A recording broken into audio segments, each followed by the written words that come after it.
According to church leaders, the Ark of the Covenant has for centuries been closely guarded in Aksum, at the Church of St. Mary of Zion.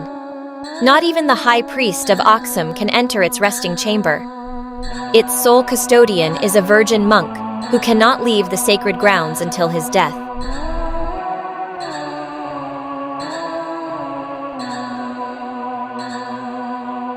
The Ark of the Covenant was made after the children of Israel arrived at Mount Sinai in 1445 BC, after the Israelites confirmed their acceptance of the Old Covenant, Exodus 24, 3, 8, and the elders meet with the Lord, verses 9, 11. Moses is alone with God for 40 days and nights. He is commanded to make an box of shittim wood in which to store the testimony, Exodus 25, 10, 21, or 2 tablets which will have the Eternal's holy laws. Behold, I have called by name Bezaleel, and I have filled him with the Spirit of God in wisdom and in understanding and in knowledge and in all workmanship, to devise designs, to work in gold and in silver and in bronze, to devise designs, to work in gold and in silver and in bronze. And I have put wisdom in the hearts of all the wise-hearted, so that they may make all that I have commanded you. The tabernacle of the congregation, and the ark of the testimony, and the mercy seat that is upon it, and all the vessels of the tabernacle. The physical ark was patterned after the spiritual one which existed in heaven, Hebrews 8:5. Its purpose was to be the centerpiece of Israel's relationship with God. It was a physical object that symbolized God's presence, power, and glory among His chosen people.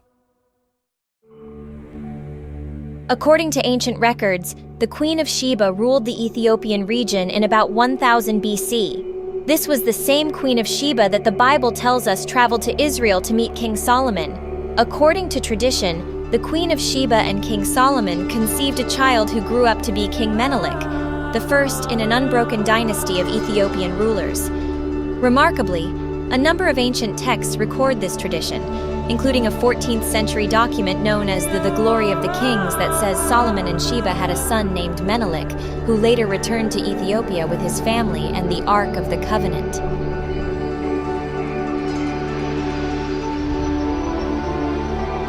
There is no proof that Haile Selassie is a descendant of King Solomon. If anything, his wife was. Israel-Egypt-Africa connections, and Haile Selassie stole the throne from her. On April 2, 1930, Rastafari Makonnen became Emperor Haile Selassie. Selassie was the last reigning monarch of Ethiopia's Solomonic dynasty. The Solomonic dynasty traces its ancient ancestry to King Solomon of Israel and the Queen of Sheba, biblical figures who may have lived during the 10th century BCE. The Dogon people of Mali, in West Africa, preserve a tradition of contact with intelligent extraterrestrial beings from the Sirius star system. These beings, who are hypothesized to have taught the arts of civilization to humans, are claimed in the book to have originated the systems of the pharaohs of Egypt, the mythology of Greek civilization, and the Epic of Gilgamesh, among other things. Who were these ancient builders, guiding humanity like angels?